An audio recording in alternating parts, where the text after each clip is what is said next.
Hello and welcome to The Edges of Earth. My name is Brock.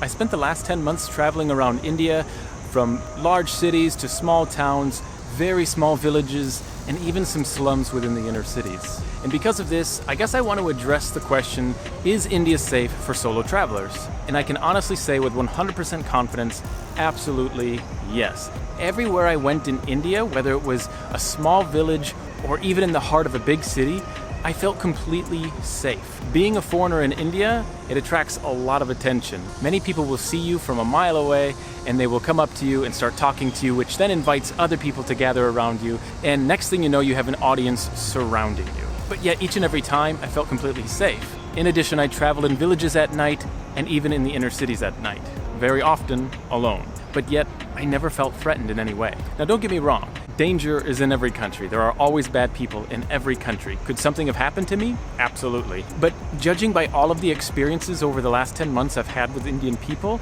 I felt completely safe. Most people are so kind, so warm, so welcoming, so friendly, so curious, and so helpful that it makes it hard for me to think that someone out there in India would try to harm me. Obviously, we've all heard the crazy stories, people traveling alone and specifically women being raped or someone has stolen from us. Those things happen in every country, and that type of activity is not specific to India. It's just everywhere.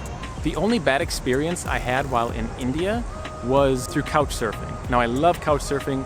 I've used it for years and I will continue to use it. One thing happened. I went to meet someone through Couchsurfing. They picked me up. They told me, we're going to stay in a hotel tonight. They have family coming to their house and then we will go to their house for the remainder of the 2 or 3 days in addition. So just tonight, their house is full. Thought, okay, no problem. We went to a 4-star restaurant. I paid for both of their meals. We went to the hotel room. I started editing for a bit while we relaxed after a long journey. And apparently while my back was turned, he went through my bag and stole $100 out of my bag. When we were in the restaurant, I had all the cash. When I went in my bag, after I was finished editing, I looked and it was gone. The only person that was next to it was that man. I confronted him. I was utterly pissed. It was late at night. I didn't want to deal with the police. I was in Kolkata trying to get a visa the very next morning. I didn't want any delays, any problems, nothing to stop that from happening. So I just walked out and called it quits. So if you're in India and from Kolkata and you want to send him a hello message on WhatsApp, I will happily give you his WhatsApp number. It's right here. Feel free to send him any type of lovely mail. He automatically deactivated his account on Couchsurfing, and he blocked me on WhatsApp the moment I got in the car. So I cannot withdraw a photo and show the world what he looks like, but that is his WhatsApp number. Feel free to send him a lovely message. In general, if you're traveling in India or any country, the tourist areas are generally the most dangerous. And I'm not joking.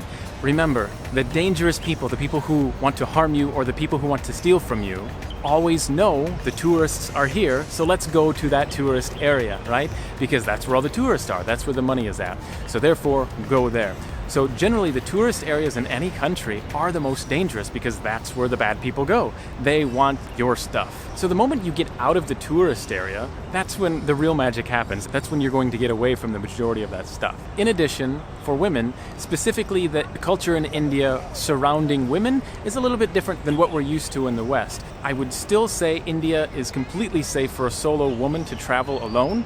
I would not hesitate to send my family or friends to travel in India alone as a woman. However, the only thing that I would recommend is not to go alone at night in areas where there are not any people, okay? Specifically, if you're walking alone in an alley and there's no one around you, be cautious because someone might pop out from behind a corner and it might get weird. But generally, if you're out walking alone at night in a village, in a town, in a city, but there's a lot of people around you, I would not be worried at all if I were you. Generally, most people are kind, friendly, respectful, and again, want to help you. It's just a small percentage of people who are a little bit weird and want something you have. In a nutshell, if you're thinking about traveling in India alone as a solo traveler, don't worry. Yes, you will see a lot of poverty, but that does not mean that people automatically want to come and attack you for whatever you have. I've been traveling the world for quite a while, and I'll say that sometimes visiting areas with increased poverty, the friendliness literally goes up. People are more kind, have more time, and are more friendly, so don't let that scare you. Anyway, if you're able to support the page in any way, check the description below. Thank you all for watching, and remember, your time is running out. Start living. Take care.